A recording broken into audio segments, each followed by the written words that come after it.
Hey guys, tonight we are going to tell a story about a bat. Now, bats kind of either scare people or people really like them. When we went to Disney World a few years ago, we got to see bats really up close in the animal kingdom, and they were the coolest thing. They were big and they were had wings this big and bodies like this.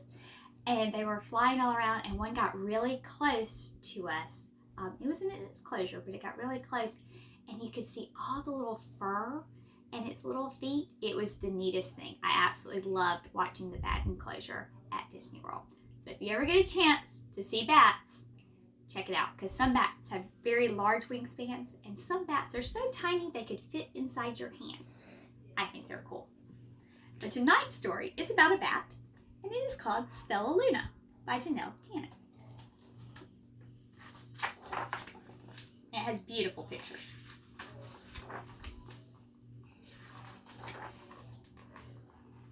In a warm and sultry forest far, far away, there once lived a mother fruit bat and her new baby.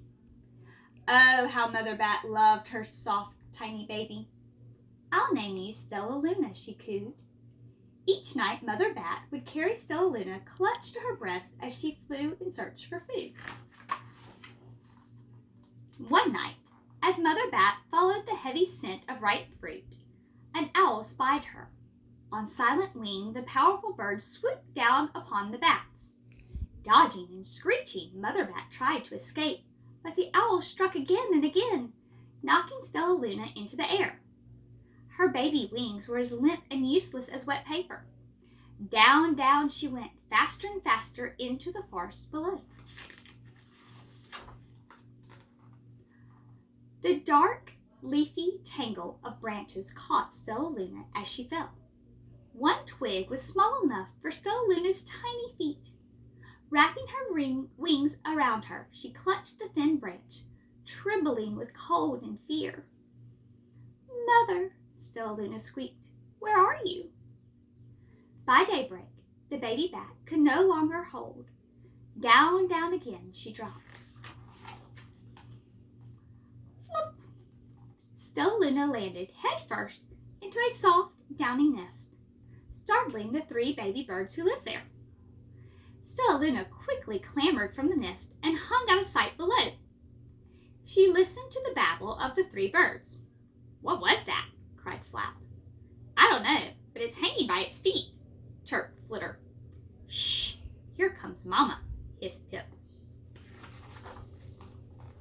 Many, many times that day, Mama Bird flew away, always returning with food for her babies. Stellaluna was terribly hungry, but not for that crawly thing Mama Bird brought. Finally, though, the little bat could bear it no longer. She climbed to the nest, closed her eyes, and opened her mouth. Plop! In dropped a big green grasshopper. Stellaluna liked the birds, and she stayed awake all day and slept all night. She ate bugs, even though they tasted awful. Her bat ways were quickly disappearing, except for one thing. Stellaluna still liked to sleep hanging by her feet. One day, when Mama was away, the curious baby birds decided to try it too. When Mama Bird came home, she saw 8 tiny feet gripping the edge of the nest. "Eek!" she cried. "Get back up here this instant. You're going to fall and break your necks." The birds clambered back into the nest, but Mama Bird stopped Stellaluna.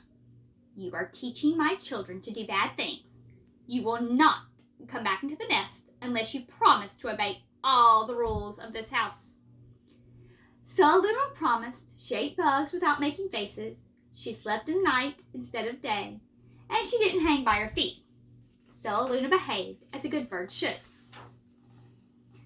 All the babies grew quickly, and soon the nest became crowded.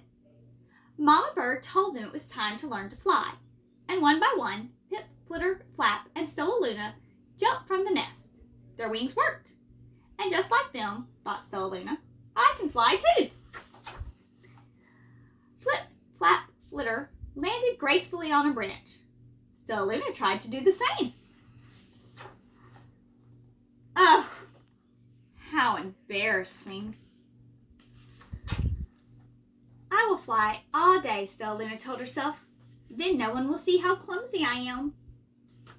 And the next day, Pip, Flitter, and Flap and Stellaluna went flying far from home. They flew for hours, exercising their new wings. The sun is setting, warned Flitter. We better get home or we'll get lost in the dark, said Flap. But Stellaluna had flown far, far ahead and was nowhere to be seen. And the three anxious birds went home without her. All alone, Stellaluna flew and flew until her wings ached and she dropped into a tree. I promised not to hang by my feet, she sighed.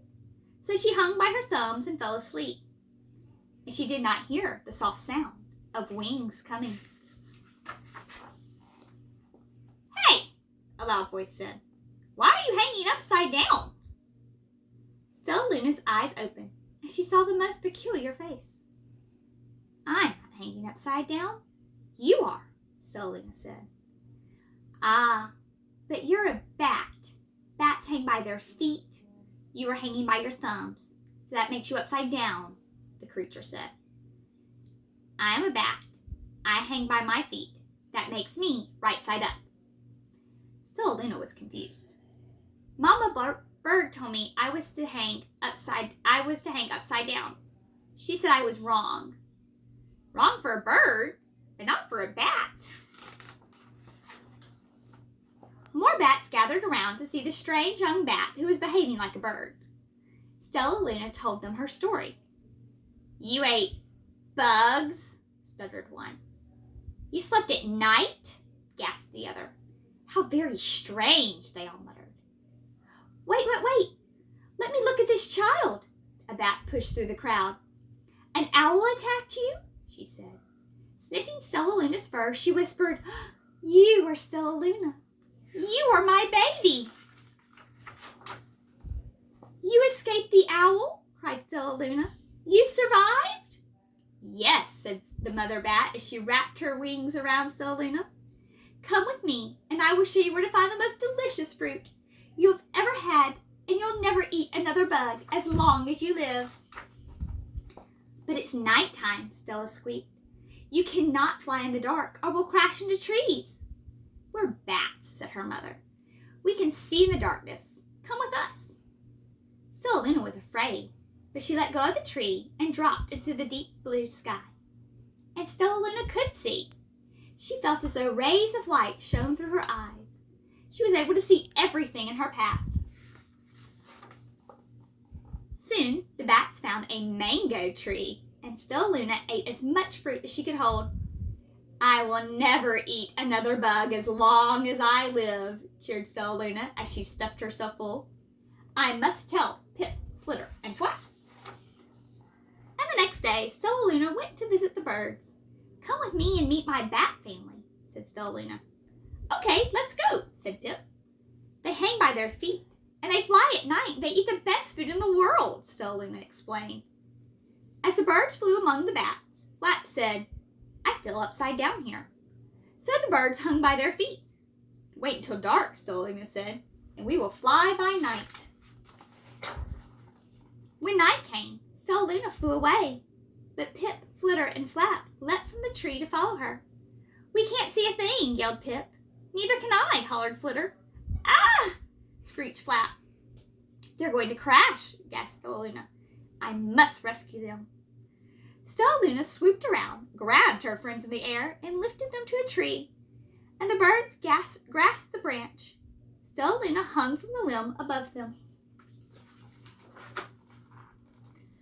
We're safe, said Stellaluna, and then she sighed. I wish you could see in the dark. We wish you could land on your feet, Flitter replied, and Pip and Flap nodded. They perched in the silence for a long time. How can we be so different and feel so much alike, mused Flitter. And how can we feel so different and be so much alike, wondered Pip. I think this is quite mysterious, Flap chirped. I agree, said Stellaluna. But we're friends, and that is a fact. The end. Don't you love that? That they can all be different, but still like their differences in each other. So we can be friends with people that we're not alike, and we can still appreciate their differences. You know, the birds liked that Stellaluna could see in the dark. That's really cool. Stellaluna liked that the birds lived in soft nests and that they could land on their feet because she couldn't. And that's really great too. You know, do you have friends that are different than you? I have friends that are different than me. And we all love and respect that about each other. So I think it's great. So think about your friends. Think about what they can do that you can't, but it makes them special and different. And think about you and what makes you special and different and how that makes you wonderful too. And I will see you tomorrow. Good night.